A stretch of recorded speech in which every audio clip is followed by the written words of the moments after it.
Hello everyone, I hope you're all keeping well, healthy and happy. In this video I thought I would talk a little bit about why every moment in life matters. Okay?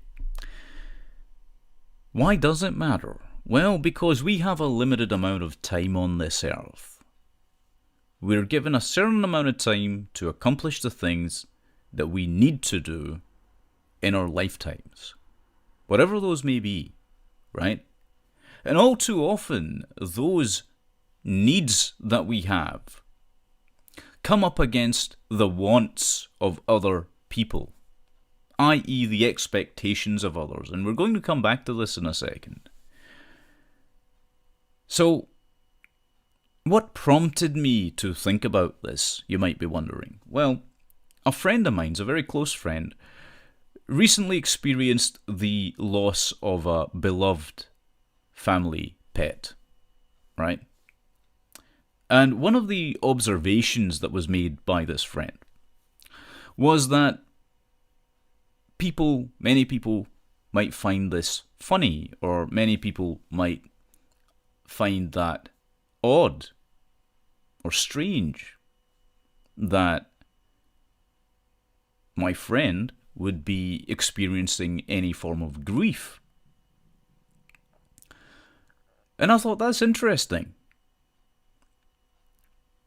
And that's interesting because it spoke to the level of cynicism that we as a society have right now. Right? It tells me that the ability to empathize in people is diminishing greatly.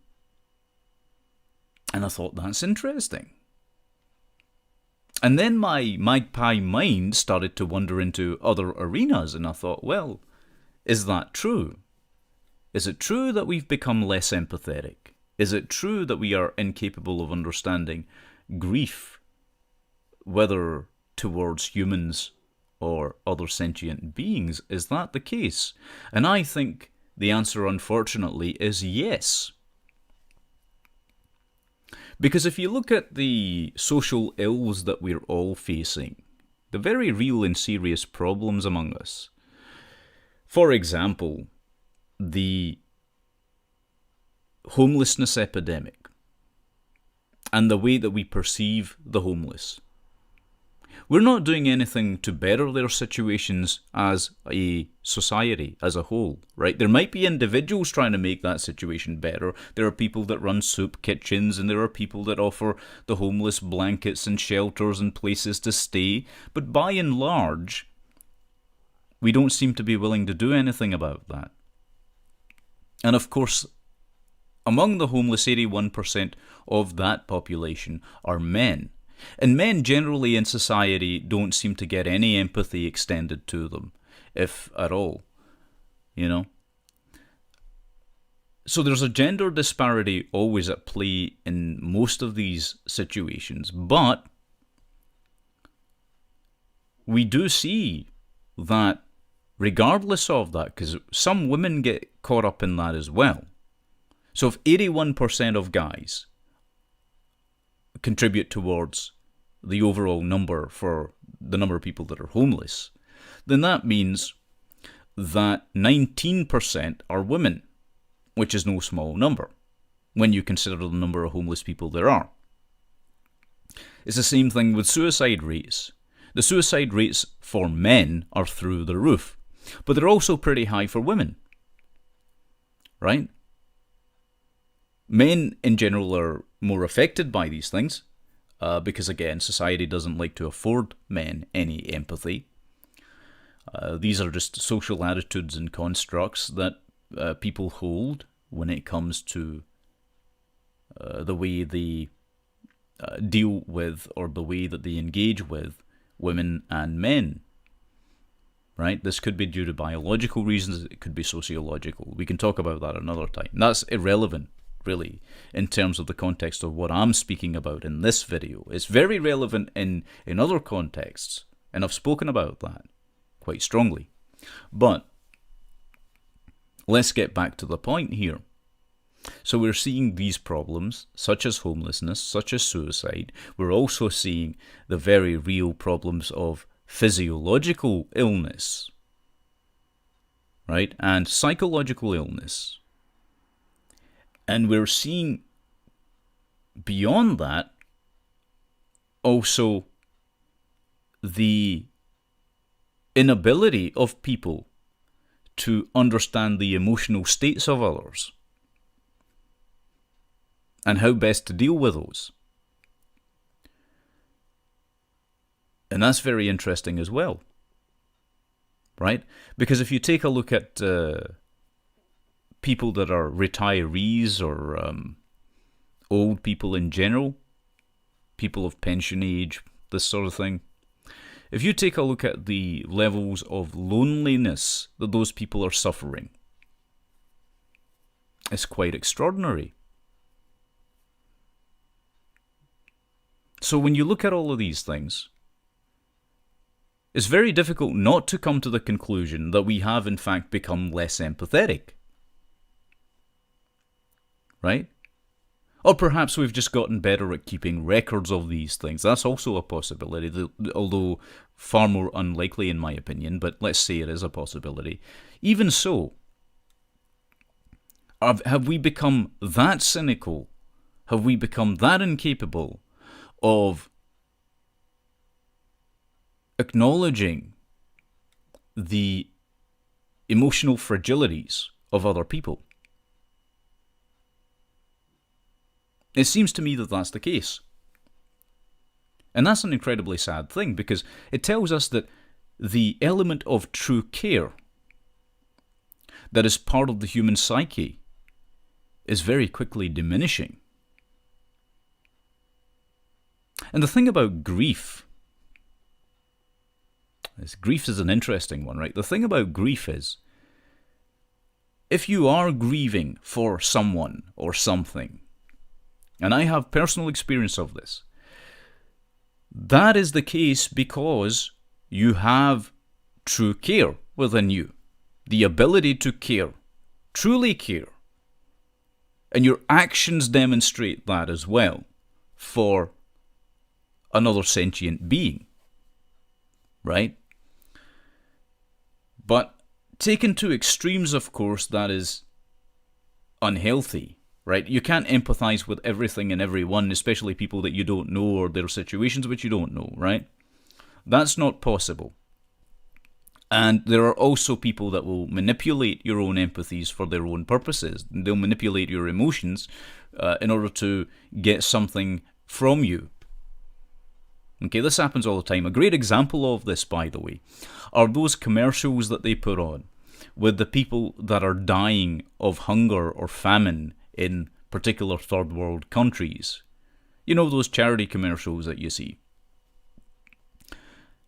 And those are designed to manipulate you emotionally so that you give freely to the charity. But if you break down the work that the charity does, yes, they're doing some really great work, but the majority of that money is being misused, misappropriated, misallocated in many, many cases. Right? It's all about profiteering. It's all about manipulating people's emotions. That's one example of it. Governments do that too when it comes to taxation, by the way. They'll try and emotionally manipulate you. You know, they'll say, oh, look at the crisis in such and such an area. Great, okay, now give us your money. Right?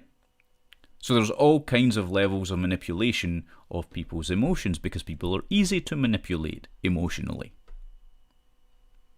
But let's put that aside for a second. Right?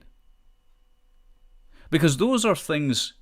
See, what's happened is that people have become shut out from their actual personal lives, from being able to contribute something to their actual personal surroundings, to their emotional surroundings. And instead, their focus is being misdirected to things on a grander scale, which they may or may not actually be able to do something about. Right? Think about it from this perspective. If every person on this earth, every single one, 7.2 billion people, remember, right? If every single one was doing something to alleviate their own problems or the problems of those in their own close social circle, if every one of them was doing that, do you really think we would have the number of problems that we do? No. Right? Because it all begins with the individual. But the collectivist mindset doesn't see it that way. That's more about, well, let's try and just throw gobs of money at something in order to fix it. And that doesn't work, because people aren't willing to actually put the effort in that is also required. See, everything actually starts with effort and with the energy that you expend and put into something. That's actually what true care is, by the way. That's what real empathy is. If you really feel badly for someone or something, you will stand up and do something for them. Right?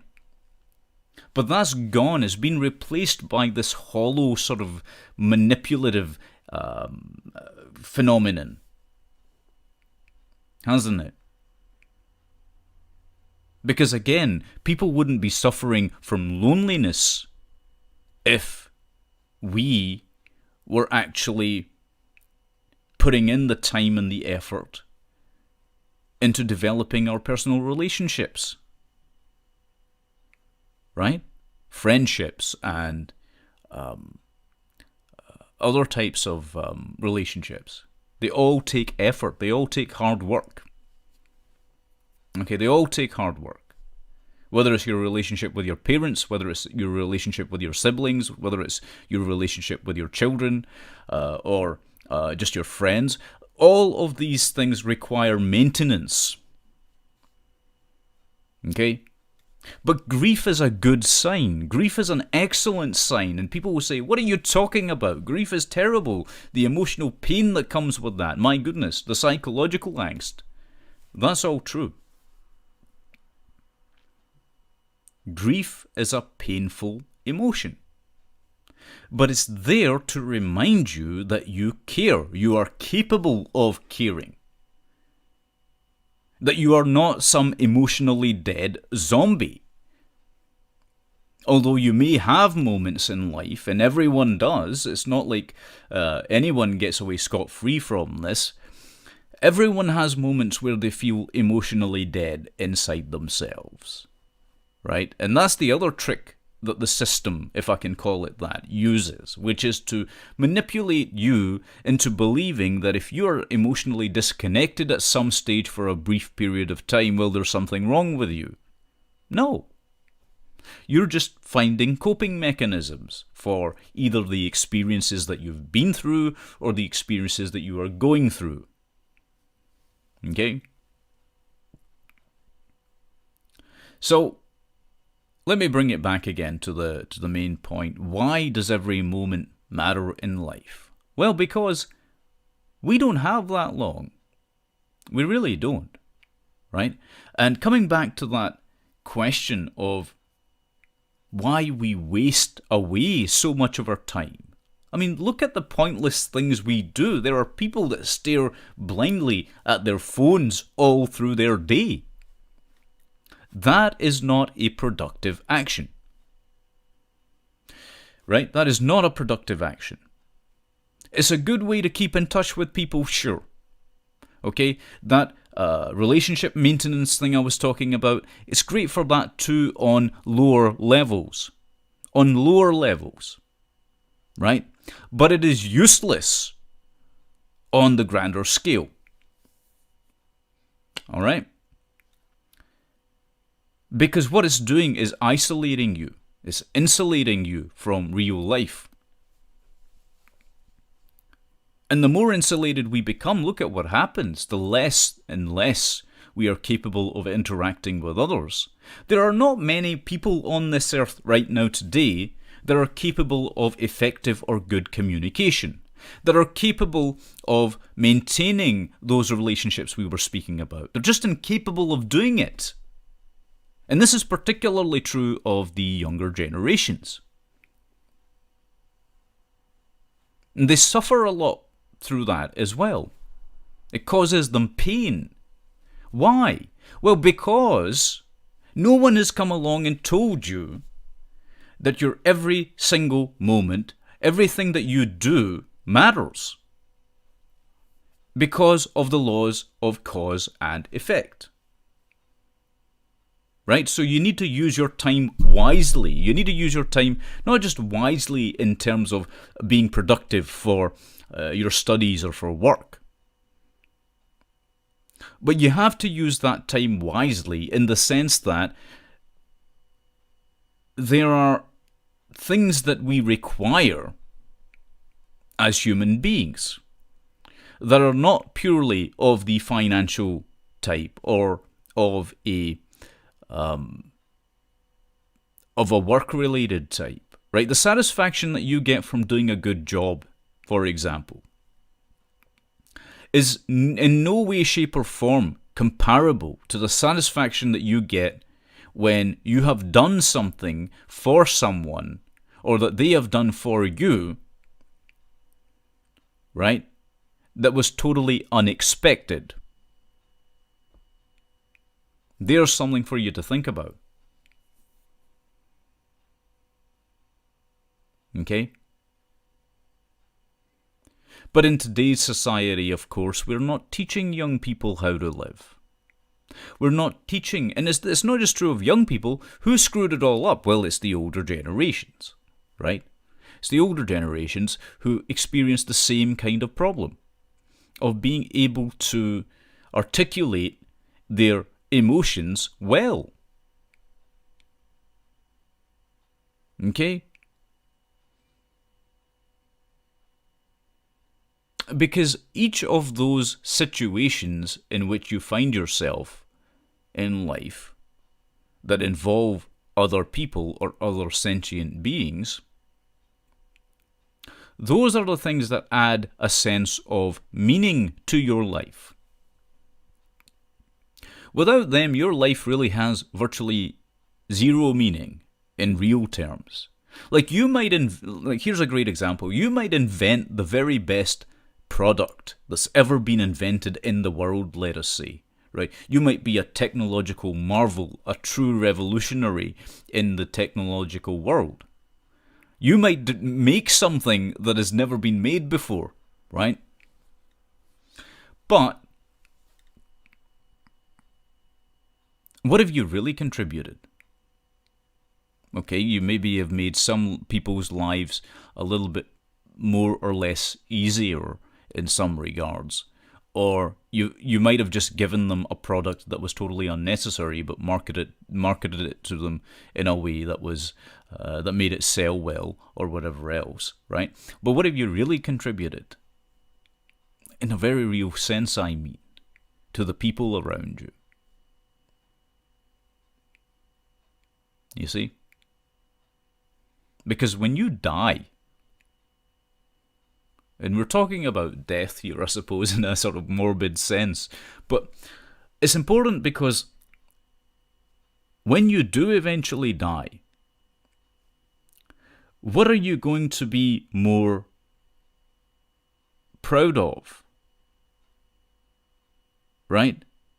The fact that you've managed to invent something, or the fact, or maybe write the best play in the world, or produce the best movie in the world, or whatever else, right?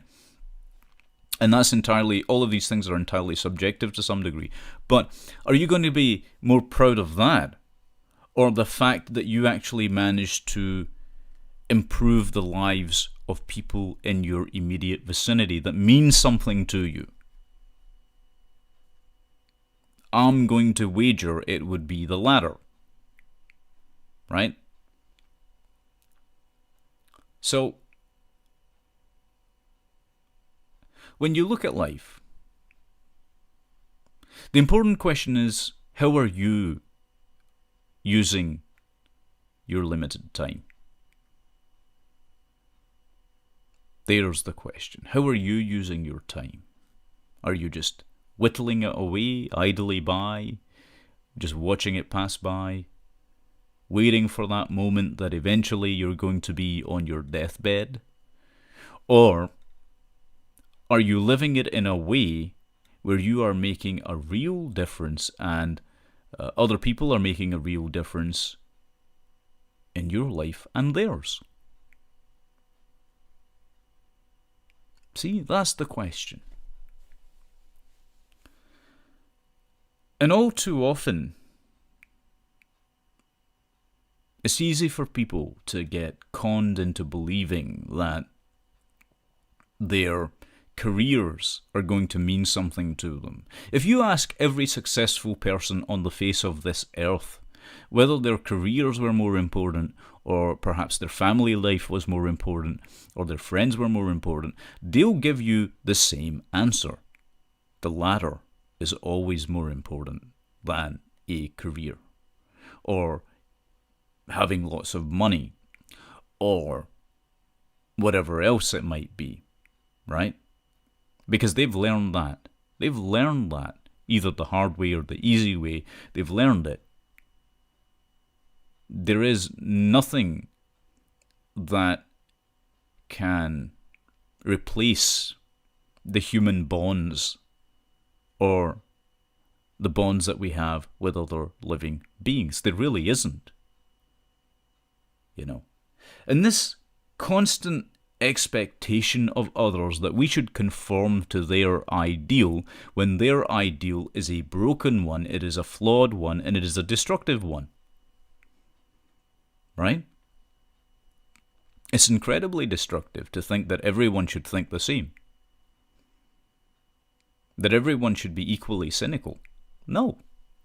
I refuse to believe that. Sometimes there will be people who are more cynical than others, and there are times when that's called for. Other times there are people that are extraordinarily empathetic, and you need that as well.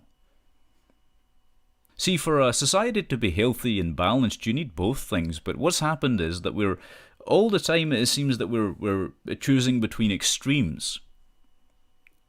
We're constantly choosing between extremes, and we're never getting anywhere because of that. In fact, society is becoming more self-destructive as a result, not less. At least that's been my observation. Maybe you feel differently about this, I don't know. But I'll wrap it up here and simply say that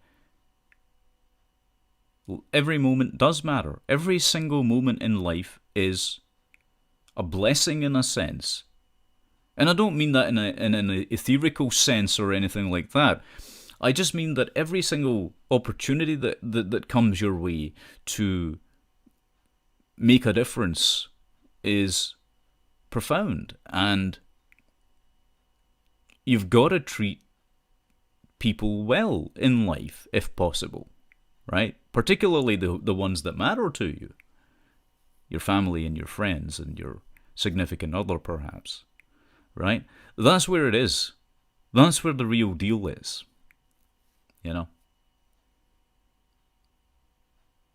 And I think that applies to sentient beings. It applies to pets as well, right? It applies there as well. So keep yourselves above the water by refusing to conform, by refusing to give in to the expectations of people who are imprisoned in their own minds. This is what I would say. And don't second guess yourselves. Don't ever second guess yourselves for your thoughts, your feelings, your actions, because there's no point in doing that. What's done is done. What's said is said, right? And more importantly than that, be unapologetically yourself.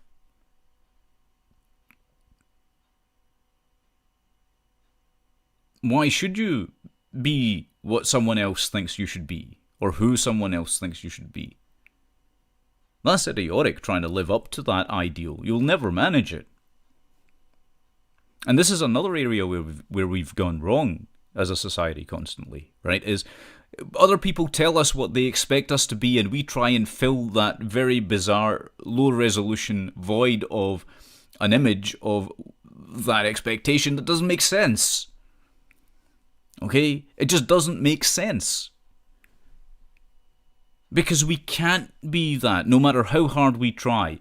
A fish cannot become a butterfly. And similarly, a bluebird can't become a donkey. It doesn't work that way. You can only be true to your own nature. Okay? If you feel like crying, cry. If you feel like smiling, smile. Right? If you feel like being a crotchety bastard like me, be that way too. It's great. It's great for your health to be who you are, to be expressive of who you are, or what you're thinking or what you're feeling. Right? There's times when you need to hold that back, sure. I'm not saying that that's not the case, right? Just because circumstances demand it sometimes. Sometimes you might think or feel something that is totally ego-driven or self-centered or whatever else, right? That happens. And we all make those mistakes. It's not like anyone gets off scot-free from that either, right? But I would say that it's illogical to judge yourself for the things that you've done or for the person that you are. All you can try and do, logically, is to become a better person every day. Become a better person. Be a better person. That's what you're aiming for.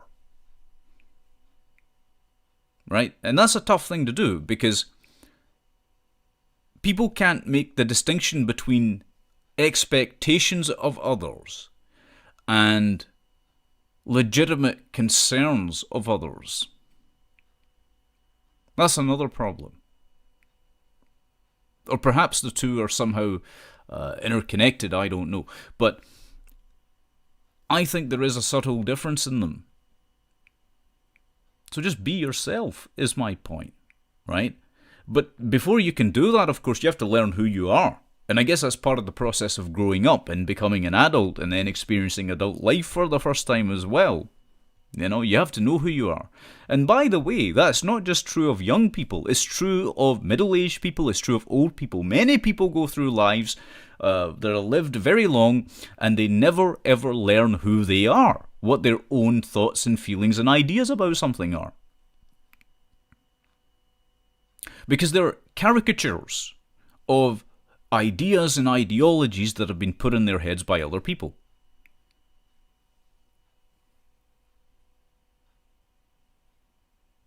And part of using your time wisely on this earth is finding out who you are and being okay with that. You know, you find out who you are, you live with it, you see if you can be a better person tomorrow, and you try. And that's all anyone can ask of anyone else, is that they try. You know, that they have taken on or undergone the journey of self-knowledge. Anyway, those are my thoughts on this. Those are just some rambling, meandering ideas that occurred to me. And I thought that it was important to talk about it because, as I say, way too many people are wasting their lives away. Way too many people have sacrificed their own inner empathy and their own care, their true care for others. And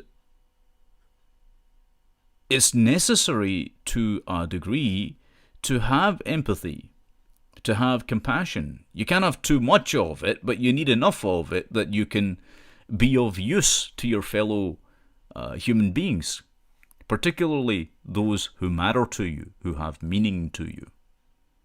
Okay? Anyway, I'll leave it there for this video, but thank you very much for watching. Take good care of yourselves, and bless you.